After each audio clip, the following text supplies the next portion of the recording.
Assalamualaikum warahmatullahi wabarakatuh. A'udzubillahi minasyaitonirrajim. Bismillahirrahmanirrahim. Alhamdulillahi rabbil alamin. Wa bihi nasta'inu ala umurid dunya waddin. Asyhadu an la ilaha illallah wahdahu la syarikalah wa asyhadu anna Muhammadan abduhu wa rasuluh la nabiyya ba'da. Allahumma shalli ala Muhammad wa ala ali Muhammad kama shallaita ala ali Ibrahim innaka Hamidum Majid. Allahumma barik ala Muhammad wa ala ali Muhammad kama barakta ala ali Ibrahim innaka Hamidum Majid. Subhanaka la ilma lana illa ma 'allamtana innaka antal alimul hakim. Rabbi shrah li sadri wa yassir li amri wahlul 'uqdatam min lisani yafqahu qawli. Amma ba'd. Dalam kesempatan ini saya mengajak dan mengingatkan diri saya sendiri, tuan puan, bapak ibu, saudara dan saudari, untuk kita saling mengingatkan mudzakarah atau saling berwasiat dengan kebenaran yang bersumber dari Al-Quran dan As-Sunnah. Tuan puan, bapak ibu, saudara dan saudari sekalian yang dirahmati Allah Subhanahu wa Ta'ala, mengapa manusia perlu berlindung kepada Allah Subhanahu wa Ta'ala dari syaitan yang terkutuk? Pada dasarnya manusia itu adalah ciptaan Allah Subhanahu wa Ta'ala yang bersifat lemah.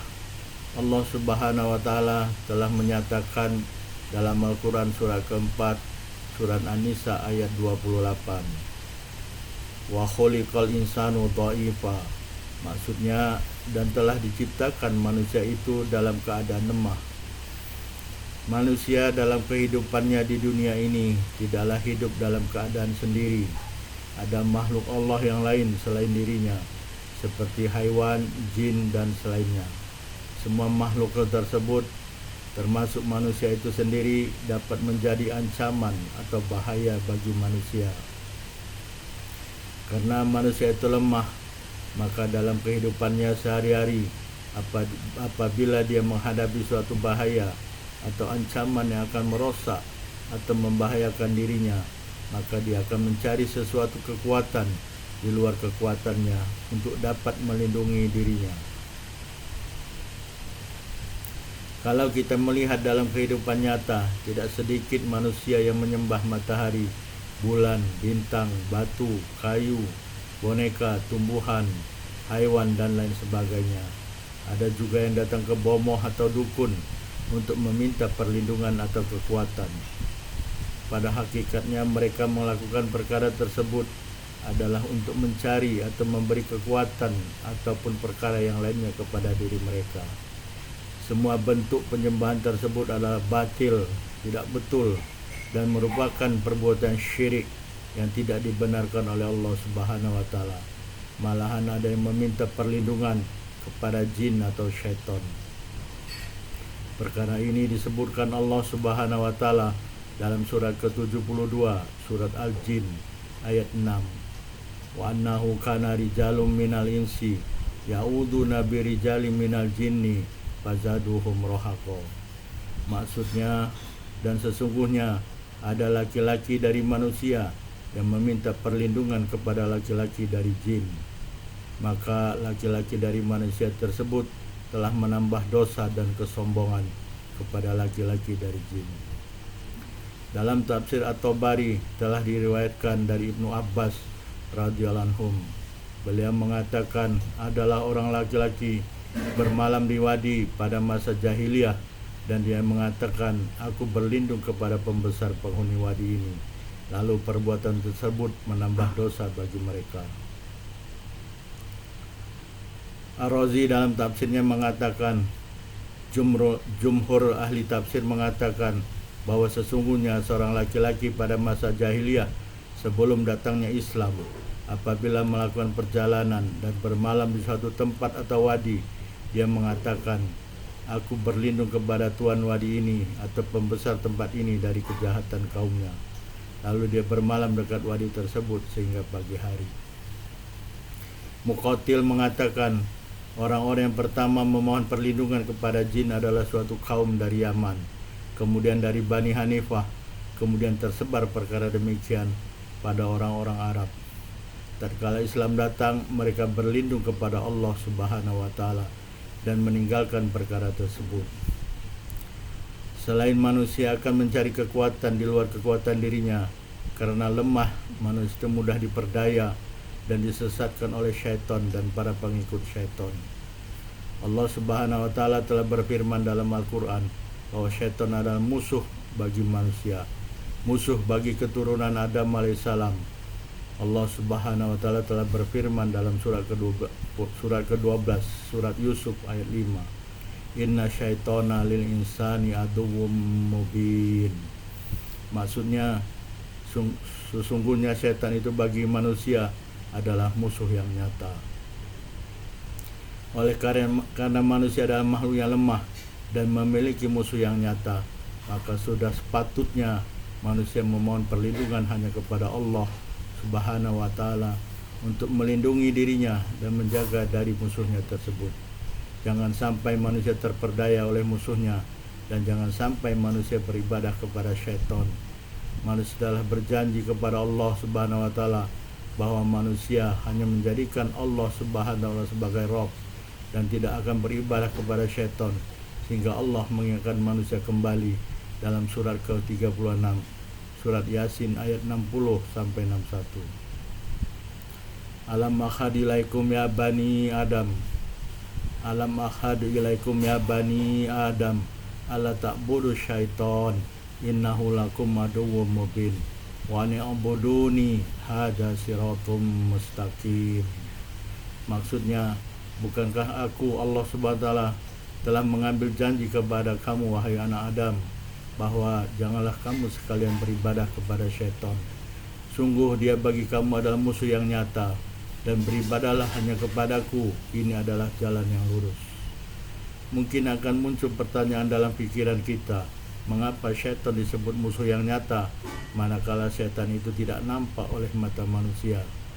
Jawabnya adalah bahwa perbuatan-perbuatan syaitan itu mudah dikenali, karena Allah Subhanahu wa taala telah menyatakan dalam Al-Qur'an.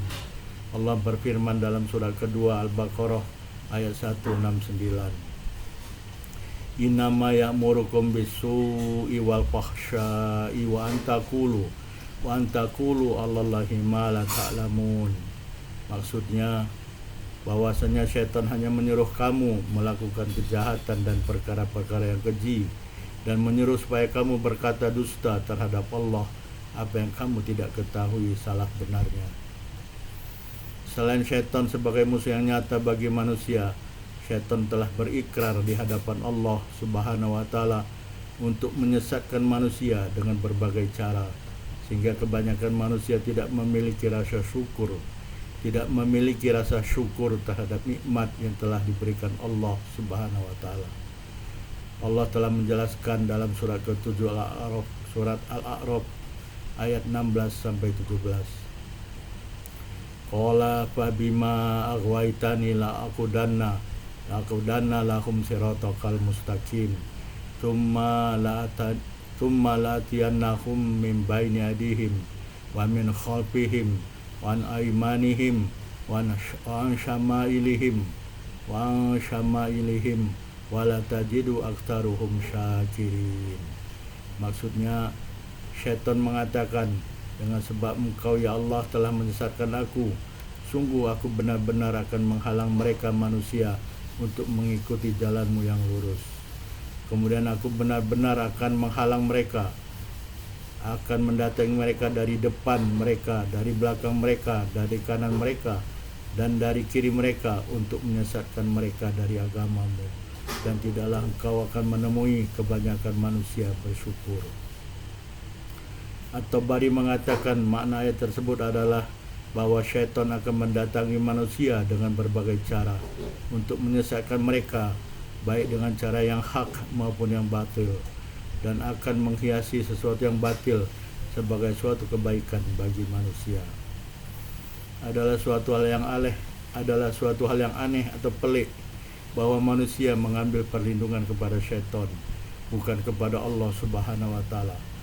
Hal ini jelas menyalahi janji mereka manusia kepada Allah Subhanahu wa taala. Selain itu, perlindungan syaitan itu adalah perlindungan yang sangat lemah, karena syaitan sendiri sangat takut kepada Allah Subhanahu wa taala.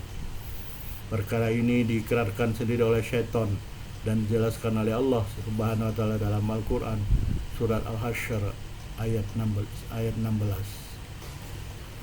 Kamatsali syaitan id qala lil insani kfur falamma kafara qala inni bari'um minka inni akhafullaha rabbal alamin. Maksudnya seperti sikap syaitan ketika ia berkata kepada manusia, kufurlah engkau. Setelah orang itu kufur, berkatalah syaitan kepadanya, sesungguhnya aku berlepas diri daripada kamu, karena sebenarnya aku takut kepada Allah, Tuhan yang menguasai seluruh alam. Selain syaitan berikrar bahwa dia takut kepada Allah Subhanahu wa taala, tipu daya syaitan itu bersifat lemah. Perkara ini dijelaskan Allah Subhanahu wa taala dalam surah keempat An-Nisa ayat 76. Inna kaida syaitani kana dha'ifa. Maksudnya sungguh tipu daya syaitan itu adalah lemah. Sudah sepantasnya dan atau sepatutnya manusia berlindung kepada Allah Subhanahu wa taala yang menciptakan dan memelihara seluruh alam. Tidak ada kekuatan dan kekuasaan selain hanya pada Allah Subhanahu wa taala semata. Allah berfirman dalam surat pertama, surat Al-Fatihah ayat 2, Alhamdulillahi Rabbil Alamin. Maksudnya, segala puji hanya bagi Allah yang memelihara dan mengatur seluruh alam.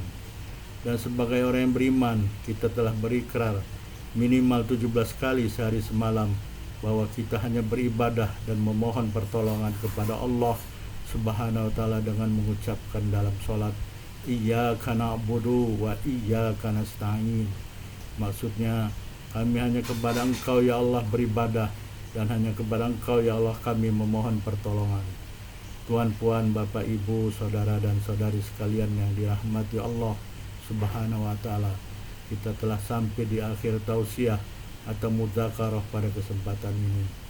Sebagai penutup, manusia sebagai makhluk ciptaan Allah yang lemah sudah semestinya memohon perlindungan hanya kepada Allah Subhanahu wa taala, bukan mencari kekuatan atau perlindungan kepada makhluk ciptaan Allah, termasuk kepada jin dan syaitan, karena perbuatan tersebut adalah perbuatan syirik menyekutukan Allah Subhanahu wa taala, dan tidak ada yang boleh memberi perlindungan dari kejahatan makhluk kecuali hanya Allah Subhanahu wa taala.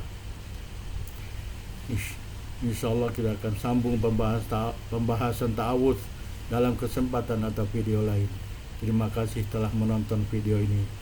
Jangan lupa subscribe untuk mengikuti video-video selanjutnya atau yang lainnya, dan jangan lupa pula share video ini untuk kebaikan bersama dan untuk menyebarluaskan kebenaran.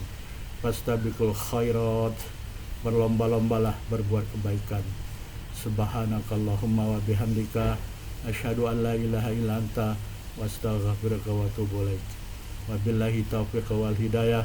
Wassalamualaikum warahmatullahi wabarakatuh.